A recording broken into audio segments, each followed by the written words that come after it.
ಆನಂದ್ ಇದ್ದಾರೆ ನಮ್ಮ ಜೊತೆಗೆ. ಆನಂದ, ಪ್ರಶಾಂತ್ ಹೇಳಿದ ಹಾಗೆ ರಿಸ್ಕಿ ಮೂವ್ ಅಲ್ವಾ ಇದು?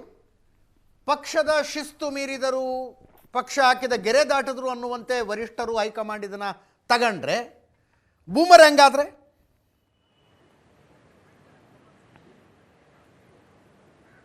ಎಸ್ ಅಜಿತ್, ಈ ಸಮಾವೇಶ ಏನಿದೆ ಇದು ಸ್ಪಾನ್ಸರ್ಡ್ ಆ್ಯಂಡ್ ಕೋ ಸ್ಪಾನ್ಸರ್ಡ್ ಕಾರ್ಯಕ್ರಮ ಅಂದರೂ ಕೂಡ ತಪ್ಪಾಗಲಾರ್ದು.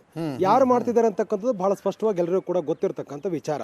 ಆದರೆ ಸಿದ್ದರಾಮಯ್ಯನವರಿಗೆ ಯಾವ್ಯಾವಾಗ ಸಮಸ್ಯೆಗಳಾಗುತ್ತೋ ಆ ಎಲ್ಲ ಸಂದರ್ಭಗಳು ಕೂಡ ಅಹಿಂದ ಕಾರ್ಡನ್ನು ಅವ್ರು ಪ್ಲೇ ಮಾಡ್ತಾರೆ. ಮತ್ತು ತಮಗೆ ಅಧಿಕಾರ ಬೇಕು ಅಂದಾಗ ಅವರು ಸಹಜವಾಗಿ ಇಂಥ ಕಾರ್ಡ್ಗಳನ್ನು ಬೇರೆ ಬೇರೆ ಸಂದರ್ಭಗಳಲ್ಲಿ ಪ್ಲೇ ಮಾಡಿ ಸಕ್ಸಸ್ ಕೂಡ ಆಗಿದ್ದಾರೆ. ನಾವು ಗಮನಿಸಬಹುದು, ಅವರಿಗೆ 2022 ಜನವರಿಯಲ್ಲಿ ಮಾಧ್ಯಮಗಳನ್ನು ಅವರು ಪ್ರಶ್ನೆ ಮಾಡಿದಾಗ ಮುಖ್ಯಮಂತ್ರಿ ಆಗ್ತಕ್ಕಂಥ ಯಾವ ಇರಾದೆಯನ್ನು ಕೂಡ ವ್ಯಕ್ತಪಡಿಸಲಿಲ್ಲ, ಆಶಯ ಕೂಡ ಅವ್ರಿಗೆ ಇರಲಿಲ್ಲ.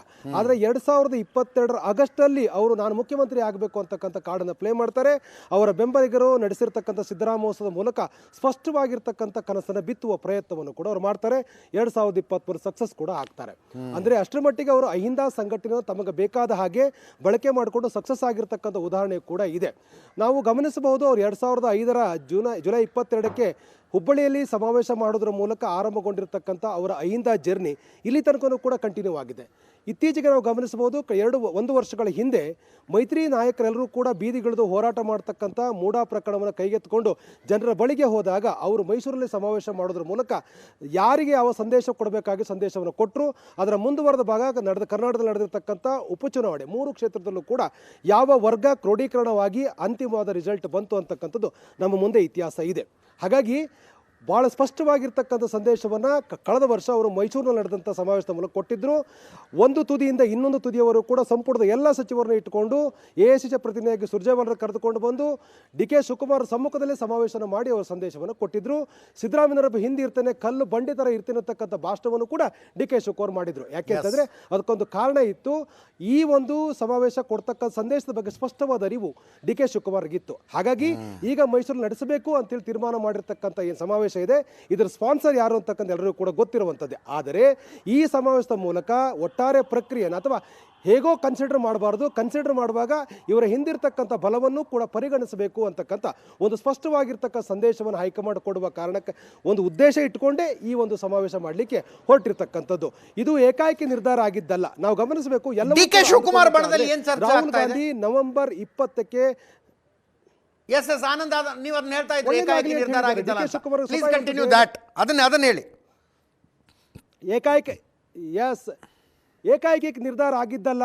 ಈ ಒಂದು ಸಮಾವೇಶವನ್ನು ಬೆಂಗಳೂರಲ್ಲಿ ಜಾನಪದ ಸಭಾಂಗಣದಲ್ಲಿ ನಡೆಸಬೇಕು ಅಂತ ತೀರ್ಮಾನ ಆಗಿತ್ತು. ನವೆಂಬರ್ 20ಕ್ಕೆ ಅಂದರೆ 19-20ಕ್ಕೆ ರಾಹುಲ್ ಗಾಂಧಿ ಕರ್ನಾಟಕ ಟೂರ್ ರೆಡಿ ಆಗ್ತಾ ಇತ್ತು. ಆ ಸಂದರ್ಭದಲ್ಲೇ ರಾಹುಲ್ ಗಾಂಧಿ ಬೆಂಗಳೂರು ಇದ್ದಾಗಲೇ ಸಮಾವೇಶವನ್ನು ಜಾನಭಾರತಿ ಸಭಾಂಗಣದಲ್ಲಿ ನಡೆಸಬೇಕು ಅಂತ ನಿರ್ಧಾರ ಆಗಿತ್ತು. ಹಿಂದುಳಿದ ವರ್ಗಗಳ ಏನು ಜಾತಿಗಳ ಒಕ್ಕೂಟ ಏನಿದೆ, ಇದು ಬೇಕಾದ ಎಲ್ಲ ತಯಾರಿಗಳನ್ನು ಕೂಡ ಮಾಡಲಾಗಿತ್ತು. ಆದರೆ ರಾಜಕಾರಣದಲ್ಲಿ ಒಂದಷ್ಟು ವಿಫಲವಾದಂಥ ಕಾರಣಕ್ಕಾಗಿ ಆ ಸಮಾವೇಶ ಮುಂದಕ್ಕಿತ್ತು. ರಾಹುಲ್ ಗಾಂಧಿ ಕೂಡ ಬರಲಿಲ್ಲ. ಹಾಗಾಗಿ ಆ ಸಮಾವೇಶ ಮುಂದಕ್ಕೆ ಹೋಗಿತ್ತು.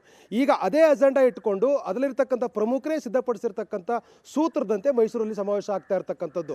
ಇದು ಏಕಾಏಕಿ ನಿರ್ಧಾರ ಆಗಿರತಕ್ಕಂಥ ಸಮಾವೇಶ ಅಲ್ಲ, ಸಭೆಯೂ ಕೂಡ ಅಲ್ಲ. ಇದು ಬಹಳ ಹಿಂದಿನಲ್ಲೂ ಕೂಡ ನಿರ್ಧಾರ ಮಾಡ್ಕೊಂಡು ಬಂದಿರತಕ್ಕಂಥ ಸಭೆಯ ಮುಂದುವರೆದ ಭಾಗ. ಹಾಗಾಗಿ ಸಿದ್ದರಾಮಯ್ಯವ್ರನ್ನ ಏಕಾಏಕಿ ತೆಗೆದುಹಾಕಲಿಕ್ಕೆ ಸಾಧ್ಯ ಇಲ್ಲ. ಅವ್ರನ್ನ ಅತ್ಯಂತ ಗಟ್ಟಿಯಾಗಿ ಪರಿಗಣಿಸಬೇಕು.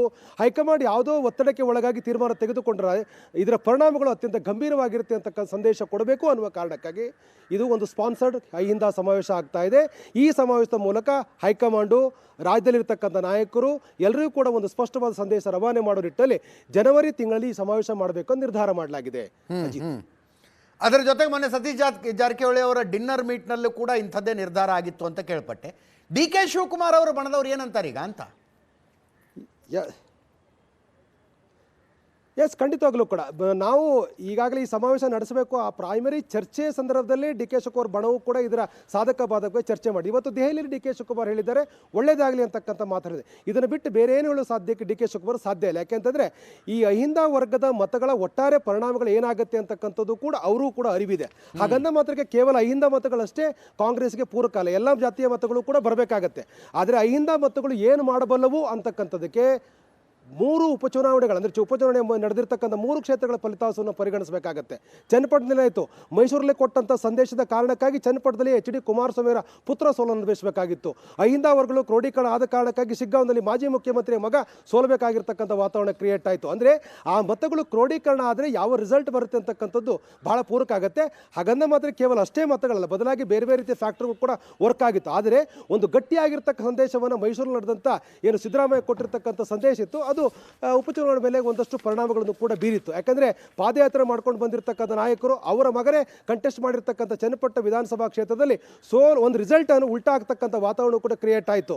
ಮತಗಳ ಸಂಖ್ಯೆಯೂ ಕೂಡ ಮತಗಳ ಪ್ರಮಾಣವೂ ಕೂಡ ಜಾಸ್ತಿ ಆಯಿತು. ಅಂದರೆ ಎಲ್ಲ ಒಂದು ಕಡೆ ಅಹಿಂದ ವರ್ಗವನ್ನು ಕನ್ಸಿಡರೇಷನ್ ಮಾಡಬೇಕಾಗತ್ತೆ ಅಂತಕ್ಕಂಥದ್ದು ನಾವು ಕೆಲವು ಫಲಿತಾಂಶಗಳು ನಾವು ಗಮನಕ್ಕೆ ಬಂದಿದೆ. ಆ ಕಾರಣಕ್ಕಾಗಿ ಅಹಿಂದ ವರ್ಗವನ್ನು ಕೂಡ ಏಕಾಏಕಿ ಬಿಟ್ಟುಕೊಳ್ಳಿ ಸಾಧ್ಯ ಇಲ್ಲ. ಅವರನ್ನು ಕೂಡ ಕನ್ಸಿಡರ್ ಮಾಡಿ ಅದರ ನಾಯಕರಾಗಿರ್ತ ಸಿದ್ದರಾಮಯ್ಯವ್ರನ್ನ ಸರಿಯಾಗಿ ನಡೆಸ್ಕೊಳ್ಳಿ ಅಂತಕ್ಕಂಥ ಒಂದು ಸ್ಪಷ್ಟವಾದ ಸಂದೇಶ ಕೊಡುವ ಕಾರಣಕ್ಕಾಗಿ ಈ ಒಂದು ಸಮಾವೇಶ ಮಾಡಬೇಕು ಅಂತಕ್ಕಂಥ ಪ್ಲಾನ್ ಅನ್ನು ಸಿದ್ಧಪಡಿಸಲಾಗಿದೆ. Ajit. Yes, thank you so much Anand ನಿಮ್ಮ ಎಲ್ಲ ಮಾಹಿತಿಗೆ.